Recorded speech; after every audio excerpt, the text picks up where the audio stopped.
It's been my goal since I started writing to include more LGBTQIA plus characters in my fiction. But I've been in a place for quite some time where I've been trying to explore a little bit more than that. Not just representation, but actually telling queer stories. I'm not talking about coming out stories, and I'm not talking about dealing with the many problems that we do in society stories. I'm talking about telling our stories, re-envisioning the world through queer eyes, and sharing that with others, and how that is a valuable process for us to go through. And as I've been working on that again lately, I thought, why not talk about it on today's episode of Project Shadow? Can you hear me? I have something to say.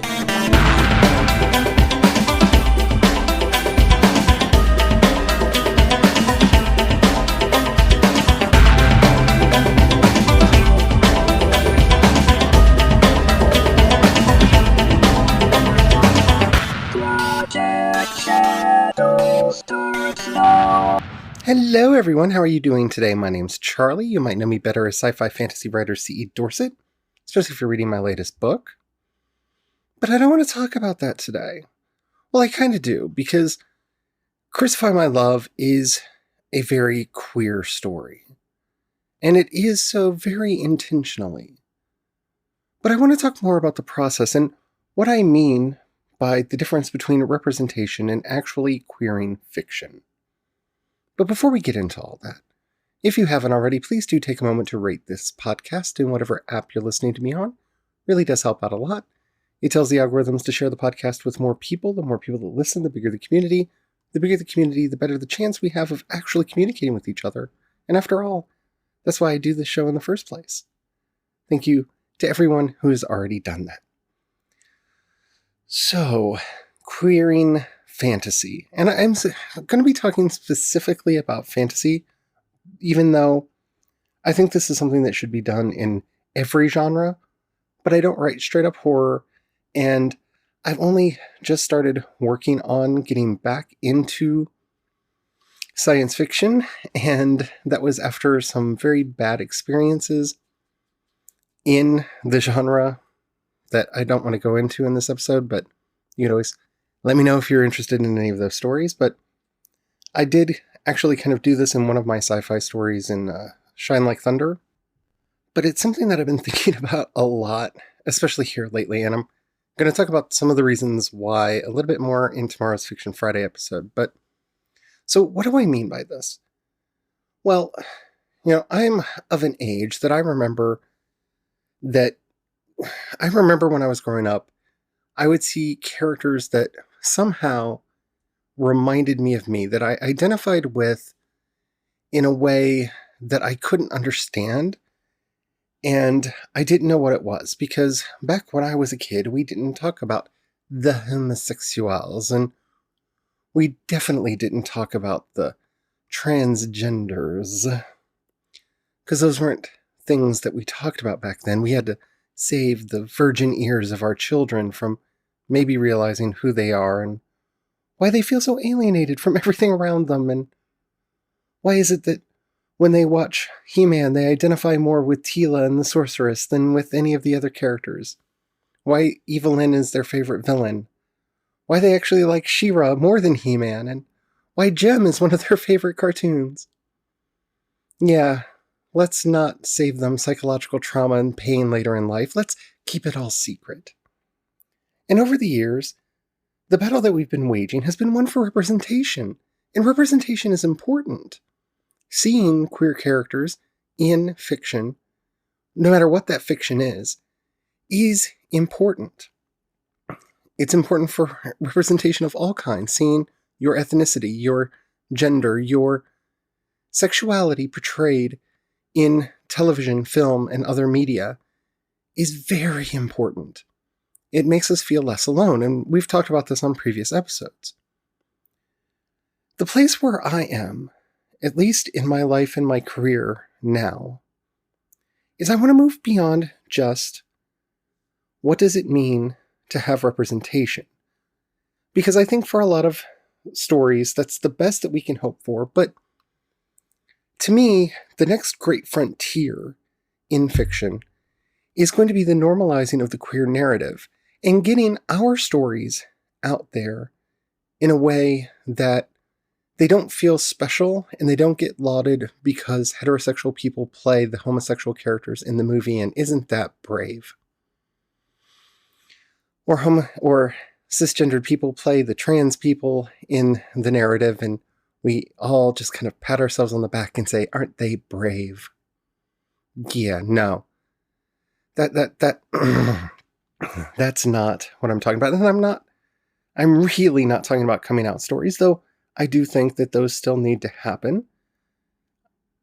Coming out is difficult, no matter the time, because as long as we have a default gender expectation in our culture, and that default is that people are cisgendered and heterosexual, there will always be a need for coming out, and that will always be a terrifying thing to a young person to do. And I'm definitely not talking about stories that deal with AIDS and drug abuse and all those things that normally get put out as, look at how brave they are. Because people don't ask queer people for our stories. So what do I mean by our stories? Well, one, and primarily, stories from our point of view. Stories from our perspective. We have a different perspective. At least, most of the queer people that I know do. Because we've had to live a double life. We've had to see life in different ways. When I was a child, I had to grow up pretending that I was heterosexual, and I pretended to have interest in girls, even when I didn't. I had a couple fake girlfriends that they didn't know they were fake girlfriends, but they really realized quite quickly that I wasn't really interested in having a relationship with them. I had to lie about my gender, and oh my goodness, for a while I even tried to grow a mustache and a beard, and I cut my hair short and really tried to play up being really masculine, which didn't work well. But because of all of this, because of all of the experiences, that has changed my understanding of gender. That has changed my understanding of sexuality. My appreciation for what these terms mean. And these are two of the core things at our identity. No matter what anybody wants to say, I know it's very popular to say, I'm more than just gay, but that colors so much of how you see the world. It's more than just who you find attractive and who you want to have a sexual relationship with. It makes you start questioning the definition of relationship. What does it mean to be in a relationship? My husband and I just celebrated, I can't believe this is real, our 23rd anniversary. We've been together longer than we were ever single. We spent more than half of our lives together. That's crazy. But our relationship is very different from a lot of the heterosexual relationships that I see around me. And it's built on different foundations. It's built on different core values that brought us together and kept us together through a lot of really hard times. And that is valuable to share. Because I don't think that there's just one way to have a relationship. I think it's very popular to pretend that romance only has one method for being romance, and that love is love no matter who it's between. But I've been in love with many people in my life, and every relationship was different. Every love affair was different. And while it's been a while since I've been in a new one, I can remember the differences between the ones that I had. And to treat them as the same devalues them. Because one of the biggest problems that we have with queer fiction right now is so much of it is queer romance or coming out or dealing with the stereotypical issues of our peoples. And I'm not going to devalue that fiction. That fiction should exist.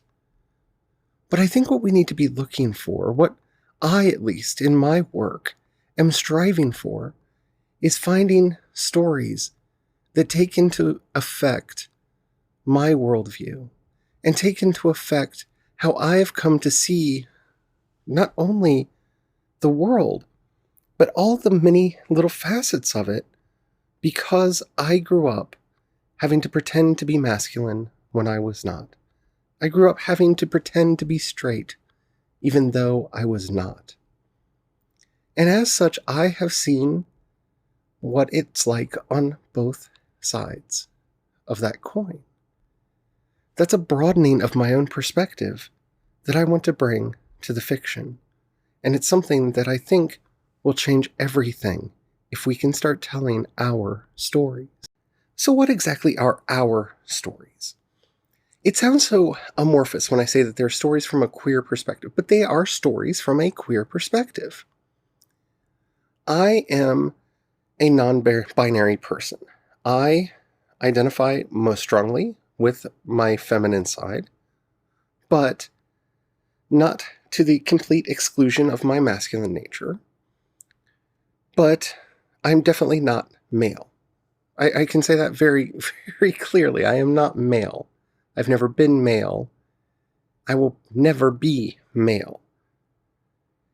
And as such, the way I perceive gender, the way I perform gender, is different. Now, when I'm saying telling our stories, yes, there's a place for coming out narratives. There's a place for us to do those deep dives into how we perceive gender. And those stories can and should exist, and those are a part of our stories. But when we start writing fiction where we're taking that into effect, when our characters simply are queer in some way that we have defined, and then allow the audience to perceive the world through that perspective. Because I think that's what I'm missing in most of the representation fiction that makes it through to the mainstream. And that's really what I'm talking about here. Because in queer circles, in queer fiction, in queer publishing houses, I think there are a lot of people doing what I'm talking about, trying to find ways to tell our unique stories from our unique points of view.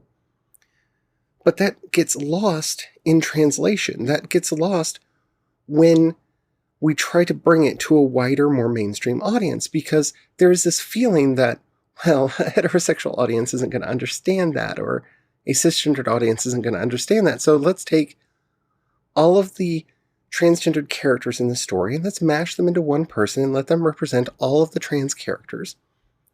And our main character, even though that they were bisexual and primarily queer in their relationships, let's pretty much make them straight. That way the audience has an in through that character into this world. No, that doesn't work. See, you're erasing from our fiction the things that make it ours.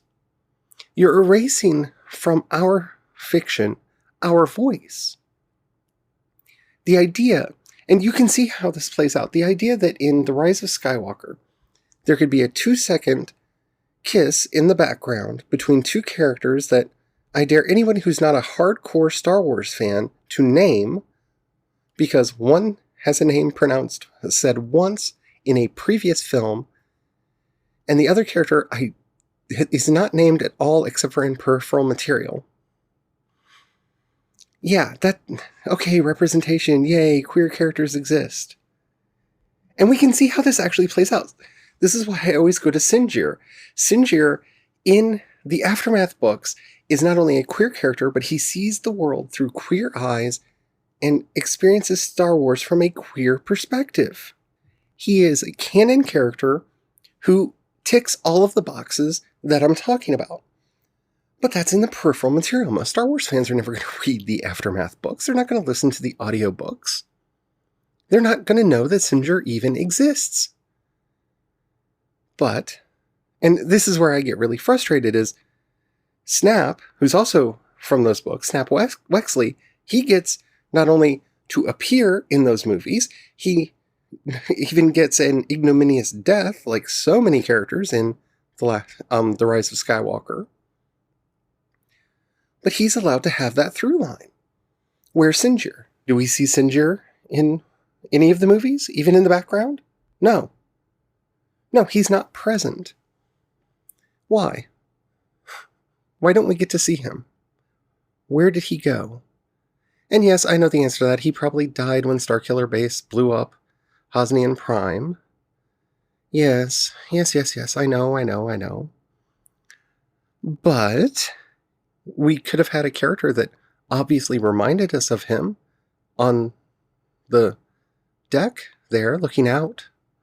Because we get to see people witnessing this happening. It wouldn't have been good representation, but at least he would have made it into the live-action films. But no, he's relegated to the side material. But aren't we supposed to be proud of Star Wars because they gave us representation? Well, what representation did they give us? They didn't give us a female character who told the story from a female point of view in Rey. They completely cut Rose Tycho out, who was one of the more interesting characters in The Last Jedi, and we can have a conversation about that if you really want to, who did see the world from a very strong female perspective, which is one of the reasons there was a backlash to her.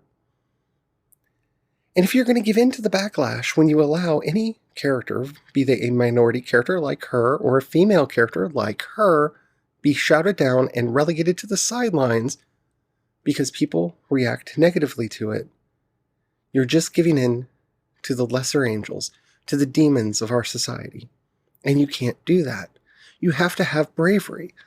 Oh, so we're finally going to get a trans superhero, and we're finally going to get an out gay superhero in the Marvel Cinematic Universe. Yay!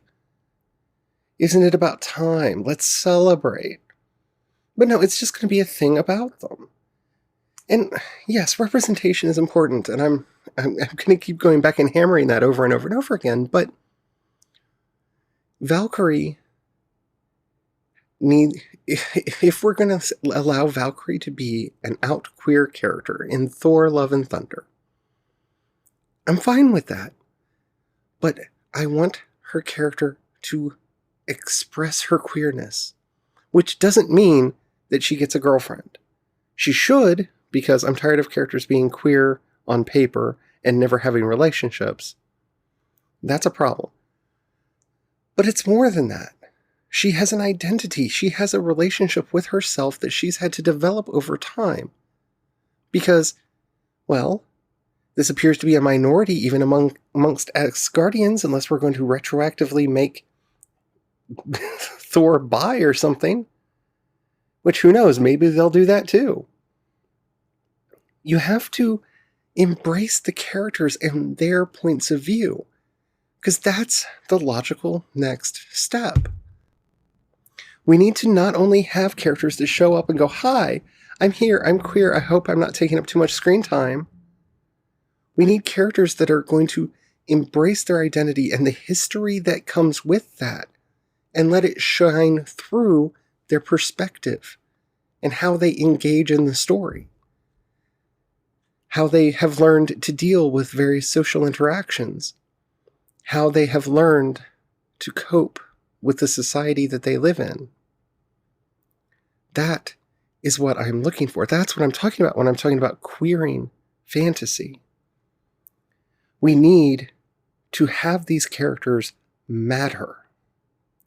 Because their life stories should impact who they are. It should impact their everything. The entire point of Civil War, Marvel's Civil War, is that Tony has unresolved mommy-daddy issues. That when he finds out who killed his mommy and daddy, he's willing to blow up the Avengers to seek revenge, which is a very non-heroic act. But you understand that because it's built into his character and who his character is and his character's worldview.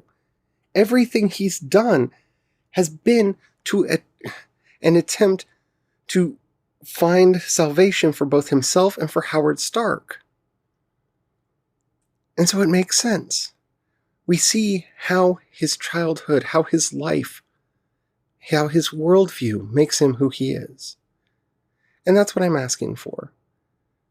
Just give us a queer character where it really matters. And beyond the CW, because I think the CW does this quite well. Batwoman has been doing a really good job with this. And I think actually tackling that issue head on. I think Supergirl has done this really well, especially with Dreamer. Love Dreamer. And hopefully they continue to do this. And there are other characters that I can mention as well, but we're running short on time.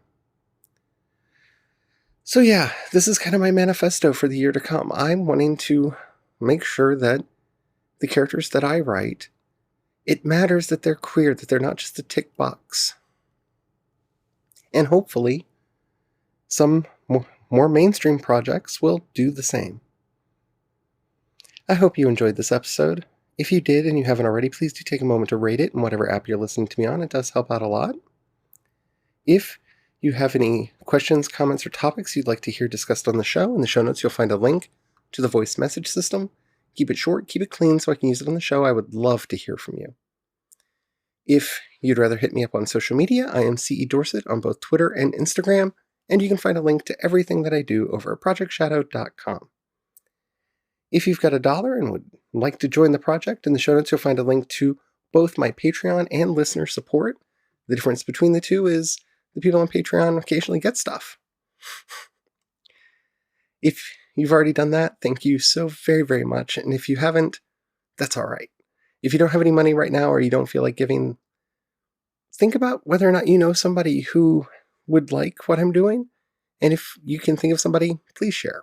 That helps out more than you will ever know. And that goes for everybody. Sharing is caring, honey. Sharing is caring. Thank you to everyone who listens. You mean the world to me. And until next time, don't forget, have the fun. Bye.